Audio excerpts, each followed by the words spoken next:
We are exactly 1 week away from the MLB trade deadline, and on today's show, I'll share all the latest rumors surrounding the New York Mets and what moves they could soon make.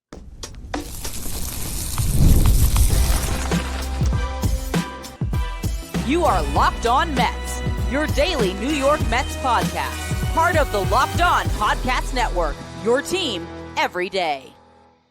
Hello to all you amazing Mets fans. You're watching Locked On Mets, part of the Locked On Podcast Network, your team every day. I'm your host, Ryan Finkelstein. I've been covering the New York Mets on this show since the 2019 season. It's the only podcast that covers the Mets 7 days a week throughout the regular season. If you want to find some of my written work, you can do so over at justbaseball.com, where I work as the managing editor. And we are exactly 1 week away from the trade deadline, and the New York Mets are currently sitting in first place in the National League East. They have a half-game lead over the Phillies after Philly blew a game to the Red Sox on Wednesday night. They had a big lead, and they coughed it up. The Mets completed their sweep over the Angels in the afternoon, and I did a live stream after that game breaking down everything that we saw. So if you're curious about my take on Francisco Lindor, Pete Alonso, Brandon Nimmo, how the Mets stars really carried them to a big win. Sean Manaea, a good start, good pitching out of the bullpen. You could find all of that on YouTube or on your podcast feed. Again, a live stream that I did right after the show or right after the game. So that brings me to the topics of the show today. I want to talk about the latest rumors surrounding the Mets for this trade deadline. We are a week away. There's a lot of rumblings of the Mets strategy, what they're planning to do. So let's go through what has been reported. Will Salmon of The Athletic is reporting that the Mets may go for quantity over quality when it comes to their approach at the deadline. They may not be shopping for the absolute top-tier relievers. Here's what he said. So while the Mets are ruling out a significant late-game addition, don't be surprised if they instead spread their assets around to acquire multiple arms rather than concentrating on one bigger shutdown setup man for Edwin Diaz. Now, he also mentioned that the Mets' preference would be to have at least one of those arms be left-handed. And he said in a pinch, it could be a reverse splits righty, such as Arizona's Shelby Miller or Pittsburgh's Dan Santana, that would also fit in that role. So when you are trying to map out the Mets' deadline plans, it is clear that they're going to be active in the market for relief pitching. Now, what this report is maybe suggesting is the Mets might not be shopping for that top-tier reliever that carries the big name, that's the big splash at the deadline, but that is also going to require the biggest return of prospects. The Twins are reportedly looking for multiple top 100 guys if they're going to trade Jhoan Duran or Griffin Jax. It's a lot to give up if the Mets are trying to get one reliever to plug into their bullpen. Now, let's just say you get Danny Coulombe in that deal as well. Then all of a sudden, okay, it makes a little more sense as you get a lefty as well as the top-tier right-handed setup man for Edwin Diaz. So if you got two for the price of, I don't know if it's the price of one, but two relief pitchers in the same trade, maybe you could stomach giving up two top 100 talents, but only because the Mets have so many top 100 talents, and you might be able to get a deal done without giving up a Carson Bench or a Jet Williams, but you'd still have to maybe give up one of your top three pitching prospects in an AJ Ewing or a Jacob Reimer, which is a significant prospect return to forfeit for a reliever, when instead maybe you shoot a little bit lower and you just look for the rental market in a Shelby Miller from Arizona. Or you look at Bednar instead because he doesn't have quite the control of a Duran or Emmanuel Clase, but still can get the job done. So it's interesting to see sort of the thought process behind where the Mets are at right now when it comes to addressing their bullpen. They want to do it, but they aren't necessarily going to give up a top 100 talent to get it done. And that's not necessarily the worst thing. It's just a matter of making sure they find the right arms. And if this is like last year, they're going to pick some arms that none of us are expecting because nobody had Phil Maton, Ryan Stanek, and Huascar Brazaban on the bingo card before the deadline last year. And that's exactly what the Mets got. So expect them to make some additions and maybe not the additions that we're forecasting right now. Now, also, league sources have described the Mets as active in the market for a center fielder, but also not necessarily feeling like they have to go out and get a center fielder. So I want to talk about that more in the final segment, but it does appear like if the Mets are going to get a position player, it might be in center field, and that is a very specific market that we can talk about on what's out there and what the Mets should be willing to give up to address that position of need. Then that brings us to the biggest rumor of the day, and it involves the Mets' pursuit of a starting pitcher. Now, all reports indicate the Mets are not looking for a depth starter. This is not a team that is trying to get this year's version of Paul Blackburn. They have Paul Blackburn on a rehab assignment right now who could still come in and be a depth starter for them this season. So they don't have to go out and get a fifth starter from another team.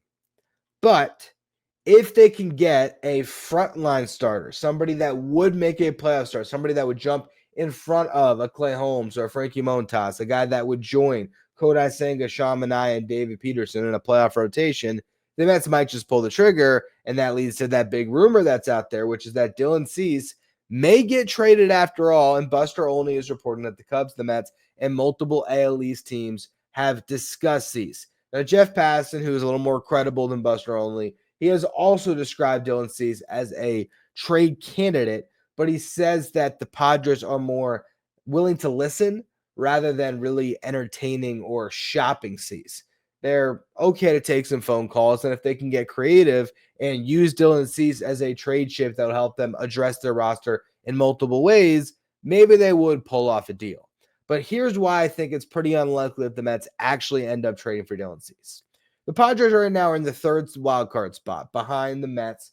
Right now it's the Mets in first in the division. So the Phillies are on the wild card spot, but those two teams keep flipping back and forth. And then you have the Cubs and the Brewers who are in a tight race in the NL Central. Sort of feels like there's going to be two playoff teams from the East, two playoff teams from the Central, with it being Mets, Phillies, Cubs, Brewers, barring a collapse by one of those four teams. And then the Dodgers are likely going to make it out of the West.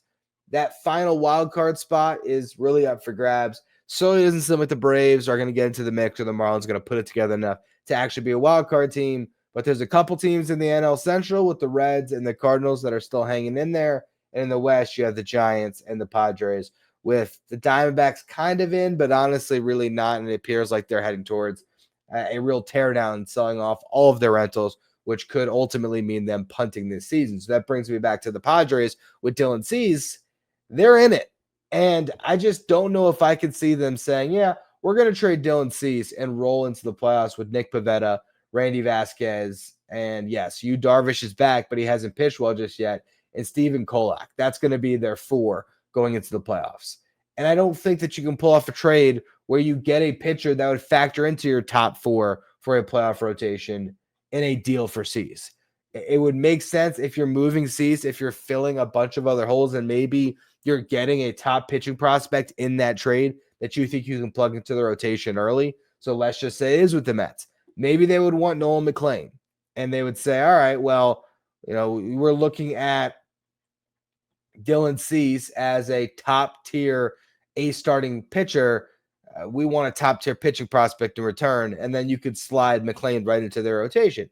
Sure, it makes sense for the Padres, but why would the Mets give up that level of a pitching prospect for Dylan Cease? It'd be more likely that they would say, oh, well, we'll trade you Blade Tidwell, who's on our 40-man roster, who has made some starts for us this year. He can slide into your rotation. And that's not going to move the needle enough for the Padres to win this year. The only other move that I could see theoretically making sense is the Mets giving them a piece for their starting lineup as well as a back-end depth arm. So maybe it's a Paul Blackburn that goes back to the Padres, just a guy that would fill innings in their rotation. And then who would you give them that could start in their lineup that doesn't take away from the Mets starting lineup? I would point towards Ronnie Mauricio. And I don't know if that's necessarily the fit that's going to intrigue the Padres to the point where they trade Dylan Cease. So while the Mets have been linked to Dylan Cease, and it's a fun hypothetical, I don't expect that to happen. I think it's far more likely that the Mets are going to shop in other places for teams that are full-on sellers to try to get their pitching help, and that's what I want to talk about next. Where are the Mets going to find their pitching help? Is it just relievers? Could they still get in on starting pitching? We'll go through all of that here in just a minute.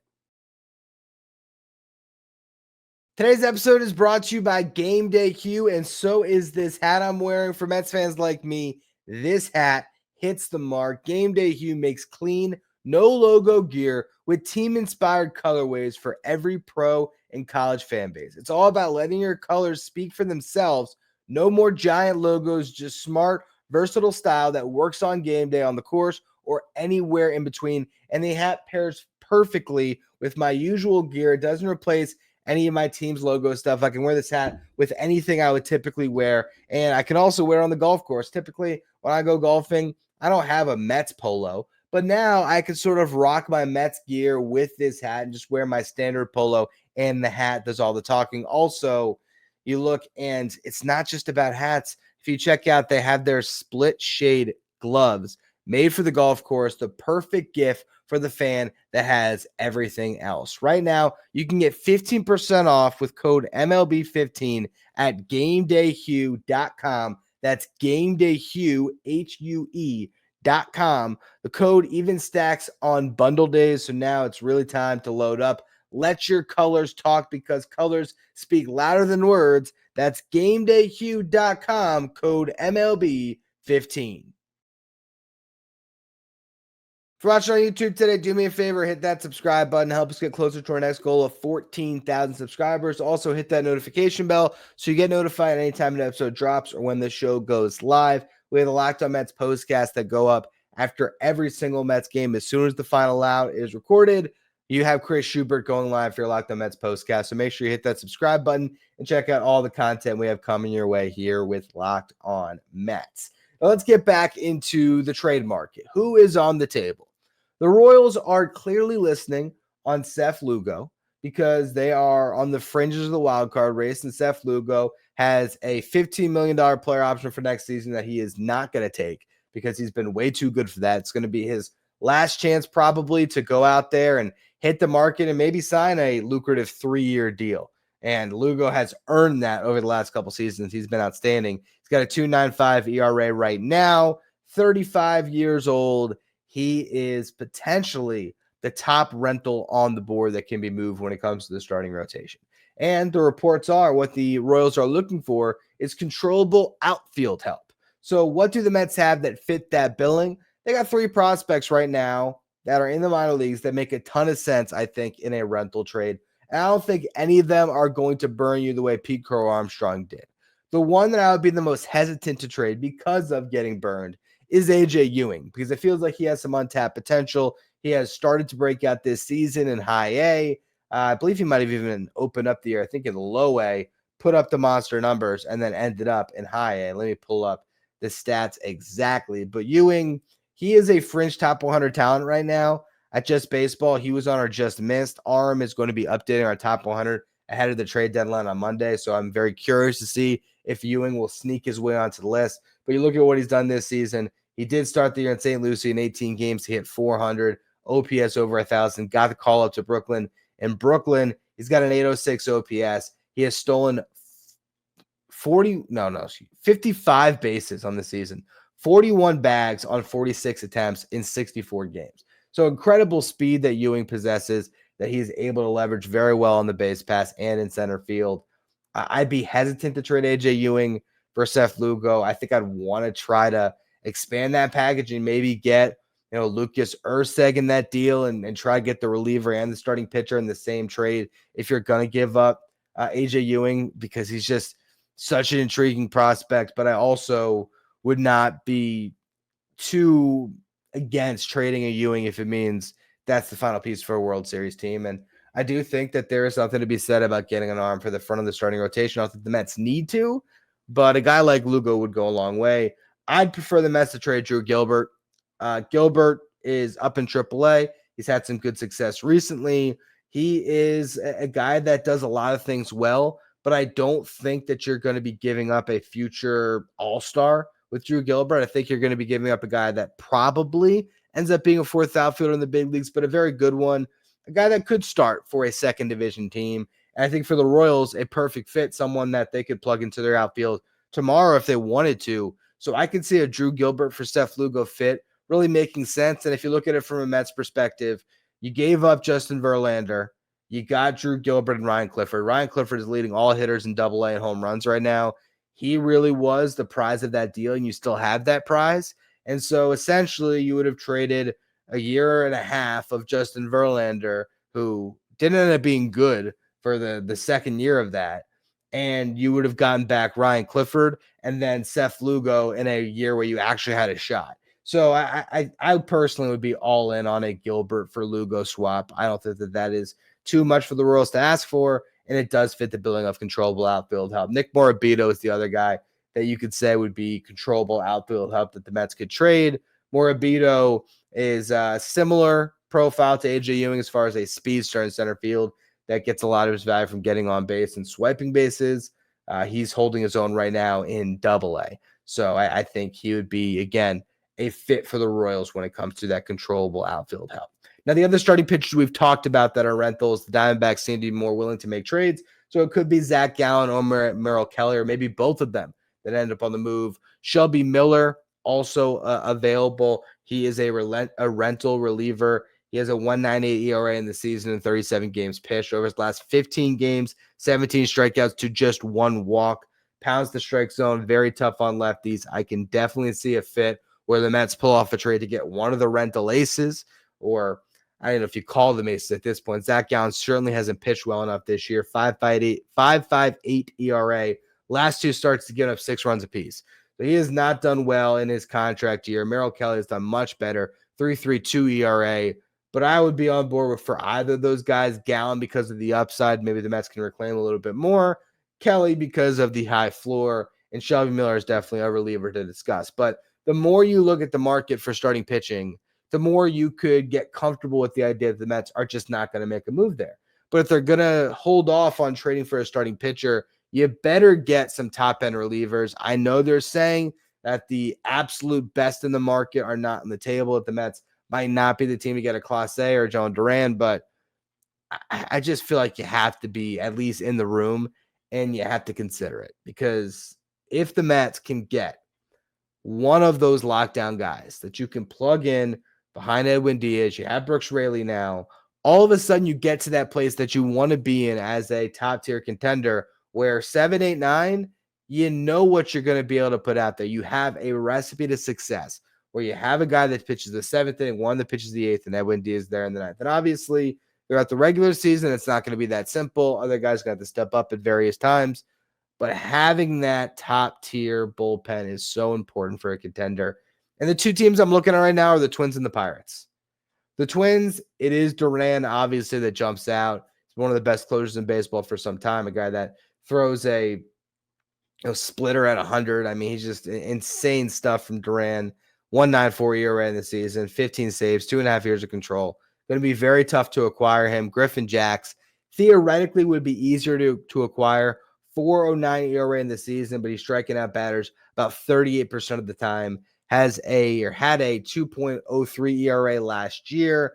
When you look at the chase rate, he's in the 100th percentile. Nobody gets more chase than Jax does because he has an elite sweeper, a great changeup as well. He's in the 99th percentile in whiff rate. His expected ERA is more than a run less than his actual ERA. It's at 2.88. He doesn't walk anybody, walks batters at a 5.5% clip. It's just a really good profile for a reliever that can slot right into your 8th inning. I think he'd be even better than he's been so far this season because he's been a little bit unlucky by the numbers. And so maybe you get the best version of him in the final couple months. And again, they have Danny Coulombe or Coulombe. It's tough for me to pronounce that name, but another left-handed reliever that would be very interesting for the Mets. Sub-3 ERA in his last 4 seasons, 3.27 career ERA this year, 0.93 ERA in 29 innings pitched. This guy just gets outs. To have Coulombe and Brooks Raley in the back end of your bullpen, I think that would go a long way for the New York Mets. And if you could get Jax and Coulombe in the same trade, you're done. That's your bullpen additions you could roll from there. The same thing could be said with making a trade with the Pirates. Don't just get David Bednar. Get David Bednar and Dennis Santana, because if you're going to have to give up one of your top 100 prospects, if you're going to have to put an AJ Ewing or a Jacob Reimer on the table to get those guys, you might as well really swing for the fences and try to get both. Because Dennis Santana is sort of a pop asset for the Pirates, not a guy that they anticipated being this valuable. But I don't know if either Bednar or Santana gets the return that they entirely want in one trade, which is likely multiple bats that can slot into their lineup in the next couple of years. Whereas if you trade both of them together, maybe the Mets would trade Ronnie Mauricio and something else. Maybe they would give up a Drew Gilbert in that trade. Maybe they would give up a Jacob Reimer in that trade. it would be very steep. But again, if you are making a trade to win the World Series, sometimes you have to give to get. I look right now at this relief market, and the name that I think jumps out to me the most right now is Bednar. A year and a half of control. I think he'll be a lot cheaper than Duran or Class A will be when it comes to the prospects that'll take to acquire him. But I think he slots right into that eighth inning beautifully well. And he gives you, again, a guy that next year, if Edwin Diaz walks, you could have your closer in-house already. So that's what I would do at this point when it comes to the pitching market. If you could get Bednar and Dennis Santana and just roll from there, I think that is the perfect way to attack this deadline. But also, those Twins relievers are very intriguing, and the Diamondbacks have a lot of pitching you could potentially call on as well. When it comes to the Royals, Seth Lugo being an option for this rotation is not something that I will discount, and we'll just see exactly if he gets moved and where he gets moved as we get to this deadline. But in the final segment, I want to talk about the position players.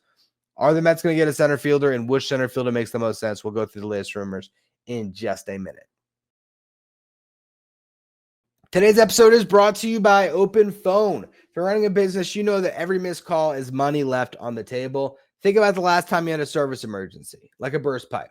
The first plumber you called didn't answer. Are you going to wait around? No, you're going to call the next one. That's why having a reliable business line is so important. That's why you need Open Phone. Open Phone is the #1 business phone system that helps you streamline and scale customer communication, all from an app on your phone or computer. Your whole team can share one number and respond to customers like a shared inbox. So no more who's handling this, and the AI agent handles after-hour calls, answers common questions, and captures leads so you never miss a customer again.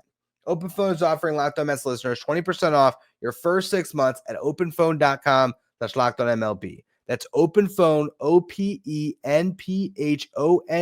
phone, that's openphone.com/LockedOnMLB.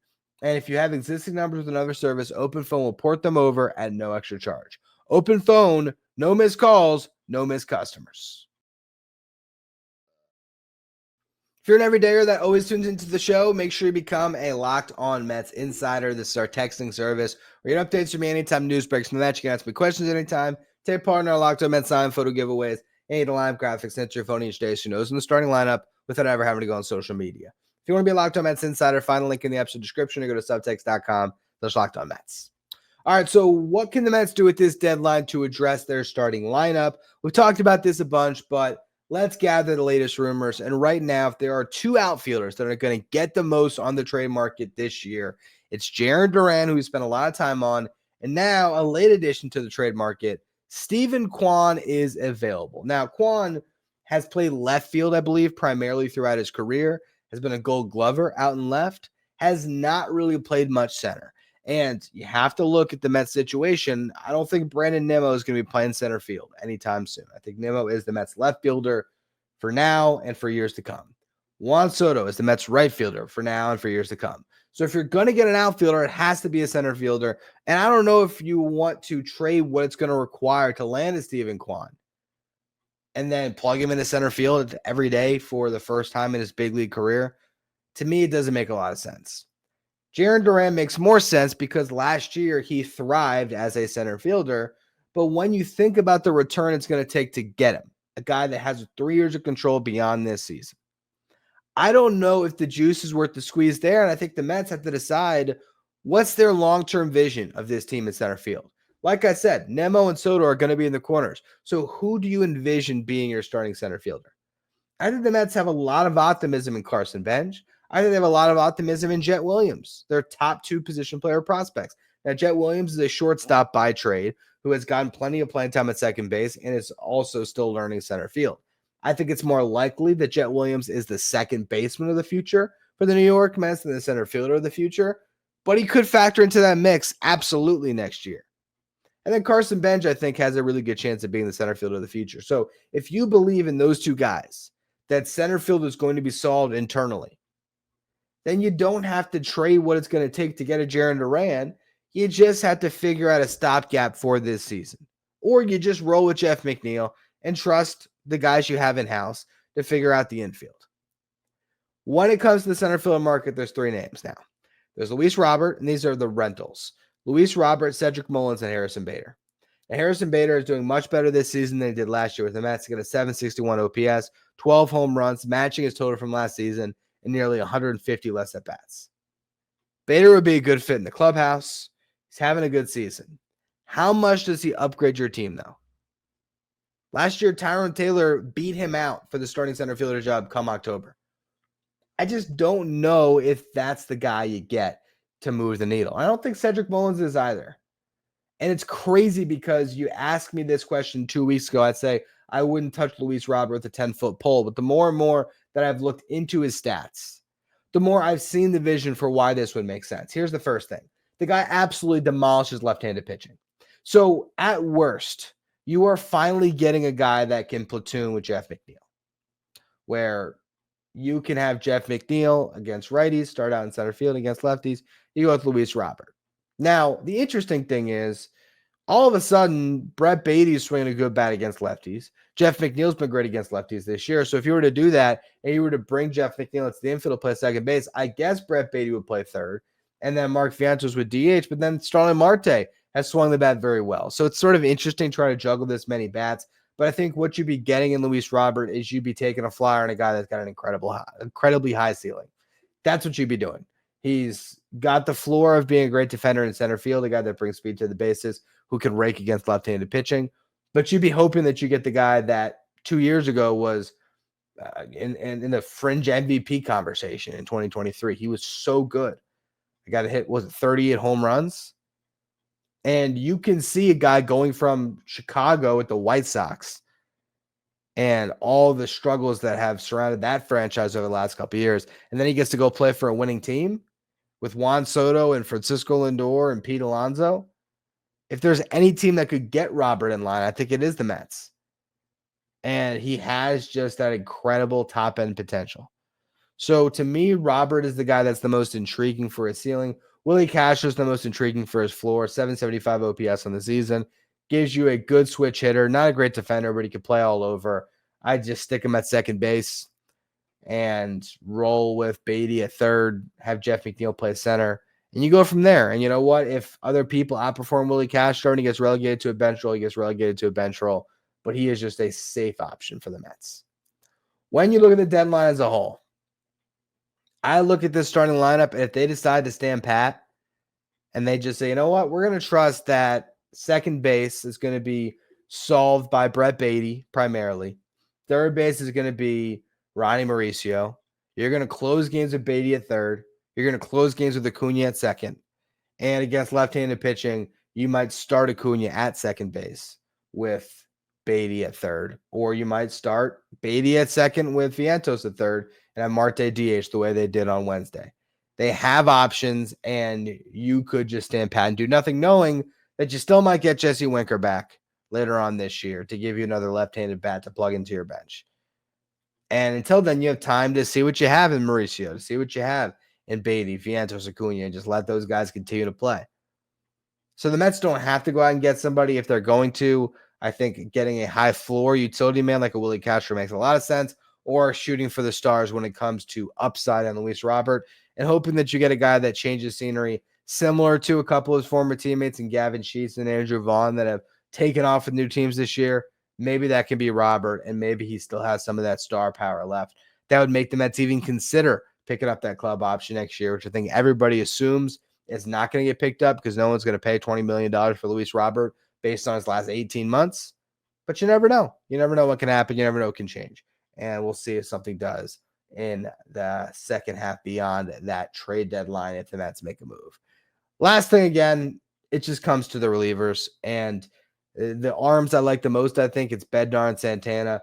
But I love the idea of Jackson Coulomb too. So we'll see. We'll see exactly where the Mets end up shopping. It's probably none of these names. David Stearns probably has some guys that are completely out there that I'm not thinking about. Maybe it's Anthony Bender with the Marlins. Maybe there's another reliever on a different team that I'm not even putting at the top of my mind. If it's a Reed Detmers from the Angels, didn't have a good appearance against the Mets this week, but has had a pretty decent season as he's transitioned to be a relief pitcher for the first time. There's going to be a lot of guys that are out in the market that the Mets can shop for, but getting two top-end relievers, and I'm not saying big names, but just guys that you can pitch and leverage, That's going to go a long way. Considering what you can do to bolster this lineup will help. And if you can go out and you can swing a trade for Seth Lugo and you don't give up anything that's going to hurt you too much, that's just going to make your rotation that much better. But the Mets are going to make some moves at this deadline. They might make some moves over the weekend, and we'll just have to wait and see when the first domino does fall. That's going to be all for this edition of Locked On Mets. On tomorrow's show, I'm going to give you a full Mets draft breakdown. I have a draft expert from Just Baseball that's going to be joining me, and he absolutely loves the Mets' first round pick of Mitch Voit, or I guess maybe their first pick, because I think it was in the comp rounds that they got Voit. But regardless, we'll be talking about all of that on tomorrow's show. Again, thank you for listening. Make sure you follow, rate, and review wherever you get your podcasts. Hit that subscribe button if you're watching on YouTube. Thank you for making Locked On Mets your first listen, your first watch every day. Now for your second watch, check out Locked On MLB Game Night, the show that takes around all the action in Major League Baseball with insight from our local experts as well as league-wide experts taking you through every single game. Find Locked On MLB Game Night on the Locked On MLB YouTube channel as well as the Locked On MLB podcast feed.